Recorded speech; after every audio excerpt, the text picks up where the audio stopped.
नमस्कार। आज सुनेंगे कहानी अनहोनी। अभिषेक ने लगातार 3-4 बार घर की डोरबेल बजाई। अंदर से कोई आहट न पाकर उसके मन में अनहोनी की आशंका गहराने लगी।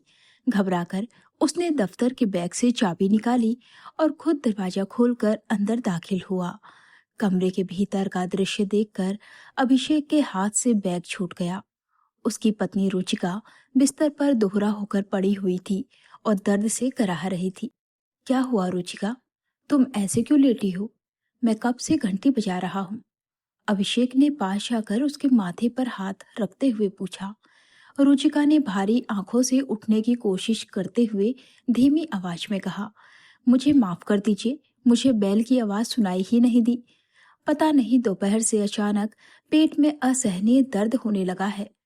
अभिषेक ने थोड़ा झुंझलाते हुए अलमारी से दर्द की दवा निकाली। तुम्हें कितनी बार समझाया है कि बाहर की भारी चीजें, चाट और मसालेदार फुलके मत खाया करो, पर तुम्हें तो मौका चाहिए। लो, ये गोली खाओ और आराम करो। रुचिका को ये दर्द पिछले कुछ महीनों से रुक रुक कर हो रहा था। जब भी दर्द उठता, वो दवा खा लेती और 2-3 दिन के लिए आराम मिल जाता। अभिषेक हर बार कहता कि किसी अच्छे विशेषज्ञ को दिखा आते हैं, लेकिन कभी दफ्तर की कोई जरूरी फाइल, कभी क्लाइंट्स के साथ मीटिंग्स, तो कभी घर के कामों के चक्कर में पूरा महीना बीत जाता। लेकिन इस बार दर्द ने उग्र रूप ले लिया था। एक शाम रुचिका की हालत इतनी बिगड़ गई कि वो बेहोश हो गई। अभिषेक बदहवास हालत में उसे अस्पताल ले गया, जहां डॉक्टर ने उसे तुरंत भर्ती कर लिया। कई तरह के ब्लड टेस्ट, सोनोग्राफी और स्कैन लिखे गए। अगले दिन रुचिका की रिपोर्ट आने वाली थी। अभिषेक सीधे दफ्तर से अस्पताल पहुंचा। उसने डॉक्टर के केबिन से रिपोर्ट ली और जैसे ही डॉक्टर के लिखी पंक्तियों पर उसकी नजर पड़ी, उसके पैरों तले जमीन खिसक गई। रिपोर्ट के अनुसार रुचिका को लास्ट स्टेज लिवर कैंसर था। डॉक्टर विहान ने अभिषेक को संभालते हुए सहानुभूति भरे स्वर में कहा, देखिए अभिषेक जी, खुद को संभालिए। अब बहुत देर हो चुकी है। बीमारी अंतिम चरण में है और उनके पास ज्यादा समय नहीं बचा है। अभिषेक का दिमाग शून्य हो गया। वो चिल्ला पड़ा, नहीं डॉक्टर साहब, आप ऐसा नहीं कह सकते। मेरी रुचिका को कुछ नहीं हो सकता। मैं उसे कुछ नहीं होने दूंगा। डॉक्टर विहान ने उसके कंधे पर हाथ रखकर सांत्वना दी। काश मैं कुछ कर पाता अभिषेक जी, पर आपने डॉक्टर के पास आने में बहुत देर कर दी। अभिषेक रिपोर्ट्स हाथ में थामे बदहवास सा अस्पताल से बाहर निकला। कदम खुद ब खुद पास के प्राचीन मंदिर की तरफ मुड़ गए। मंदिर की सीढ़ियों पर बैठकर वो फूट फूट कर रोने लगा। वो आसमान की तरफ देखकर शिकायती लहजे में चिल्लाया, क्या कमी थी मेरी रुचिका की भक्ति में। वो हर सुबह आपको भोग लगाए बिना अन्न का एक दाना नहीं ग्रहण करती थी। कोई भी त्योहार हो, सबसे पहले चढ़ावा आपके चरणों में रखती थी। फिर उसके साथ ये अन्याय क्यों? गलती मेरी है भगवान। मैंने काम के चक्कर में उसके दर्द को अनदेखा किया। मुझे सजा दीजिए। मेरी रुचिका को क्यों सजा दे रहे हैं? वो घंटों सीढ़ियों पर बैठा खुद को कोसता रहा। उसमें घर जाकर रुचिका का सामना करने की हिम्मत नहीं थी। आखिरकार रात के सन्नाटे में वो घर पहुंचा। जैसे ही उसने दरवाजा खोला, रुचिका मुस्कुराते हुए सामने खड़ी थी। अरे, आज आप इतना लेट क्यों हो गए? और रिपोर्ट मिली क्या? क्या निकला उसमें? अभिषेक ने अपने आंसुओं को पीते हुए नजरें चुराई। रुचिका ने बात जारी रखी, आप क्या बताओगे? मुझे पता है कि मुझे कुछ नहीं हुआ है, बस ये मामूली पेट दर्द है। आप हाथ मुंह धो लीजिए, मैं खाना लगाती हूँ। आज तो मुझे बहुत तेज भूख लगी है। अभिषेक का कलेजा मुंह को आ गया, पर उसने खुद को संभाला।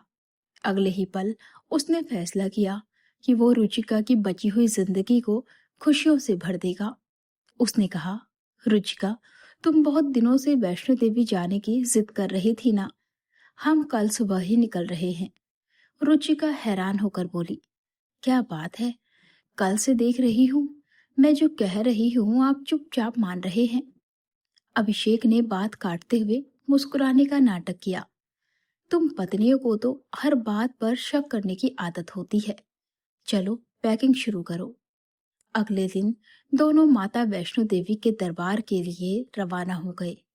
कटरा पहुंचकर अभिषेक ने रुचिका को तो हेलीकॉप्टर से ऊपर भेज दिया, लेकिन खुद नंगे पांव रोते बिलखते चढ़ाई चढ़ने लगा। हर कदम पर वो यही गुहार लगा रहा था, हे माँ, कोई चमत्कार कर दो, मेरी रुचिका को मुझसे मत छीनो। परिवार के नाम पर बस वही मेरी दुनिया है। दर्शन करके दोनों सकुशल लौट आए। अगले दिन अभिषेक दफ्तर जाने की तैयारी कर ही रहा था कि उसके फोन की घंटी बजी। अस्पताल से डॉक्टर बिहान का फोन था। अभिषेक जी, तुरंत अस्पताल आइए, एक बहुत बड़ी गड़बड़ हो गई थी। जो रिपोर्ट आपको दी गई थी वो आपकी पत्नी की नहीं थी। उसी नाम की एक अन्य मरीज की रिपोर्ट्स आपसे बदल गई थी। अभिषेक की सांसें थम गई। क्या क्या कह रहे हैं आप? तो मेरी पत्नी की रिपोर्ट कैसी है? डॉक्टर ने राहत की सांस लेते हुए कहा, उनकी रिपोर्ट नॉर्मल तो नहीं है, लेकिन उन्हें कैंसर बिल्कुल नहीं है। उनकी किडनी के पास एक छोटा सा स्टोन है, जिसके कारण रुक रुक कर तेज दर्द हो रहा था। थोड़े से इलाज और दवाई से वो पूरी तरह ठीक हो जाएंगी। फोन रखते ही अभिषेक घुटनों के बल बैठ गया और आंखों से खुशी के आंसू बह निकले। उसने हाथ जोड़कर माता रानी का कोटि कोटि धन्यवाद किया। बीते एक हफ्ते से रुचिका को खोने का जो खौफ उसके दिल में बसा था, वो पल भर में दूर हो गया था। तभी कमरे से रुचिका बाहर आई और बोली, जब हम वैष्णो देवी गए थे तब आप बहुत उदास थे और आज अचानक इतने खुश दिख रहे हैं। आखिर बात क्या है? अभिषेक ने दौड़कर रुचिका को सीने से लगा लिया। रुचिका हंसते हुए बोली, आप तो मुझे ऐसे गले लगा रहे हैं जैसे मैं आपको छोड़कर हमेशा के लिए दूर जा रही थी। अभिषेक ने उसके होठों पर उंगली रखी और भावुक होकर कहा, कभी मुझसे दूर जाने की बात मत करना। तुम्हारी रिपोर्ट्स आ गई हैं। तुम्हें कोई बड़ी बीमारी नहीं है, बस पेट में छोटा सा स्टोन है। मैं अभी जाकर दवाइयाँ लाता हूँ। रुचिका अभिषेक के इस बदले हुए रूप को समझ नहीं पा रही थी और ना ही अभिषेक ने उसे उस खौफनाक गलतफहमी के बारे में बताना सही समझा। अभिषेक ने उस दिन अपने मन में एक सीख गांठ बांध ली, समय और स्वास्थ्य से बड़ा इस दुनिया में कोई धन नहीं है। कभी भी शरीर के किसी छोटे से दर्द या तकलीफ को नजरअंदाज ना करें। समय रहते कराया गया इलाज किसी बड़ी बीमारी और पछतावे से बचा सकता है। अपनी व्यस्त दिनचर्या में से अपनों के लिए समय जरूर निकालें, क्योंकि खोया हुआ पैसा वापस कमाया जा सकता है, लेकिन बीता हुआ समय और अपनों का साथ दोबारा नहीं मिलता। दोस्तों, क्या आपके साथ भी कभी ऐसा हुआ है कि किसी काम या व्यस्तता की वजह से आपने अपने या अपने परिवार की सेहत को अनदेखा किया हो? इस कहानी पर आपकी क्या राय है, हमें कमेंट करके जरूर बताएं। तो दोस्तों, ये थी हमारी आज की कहानी। उम्मीद है अभिषेक और रुचिका की ये कहानी आपके दिल को छू गई होगी।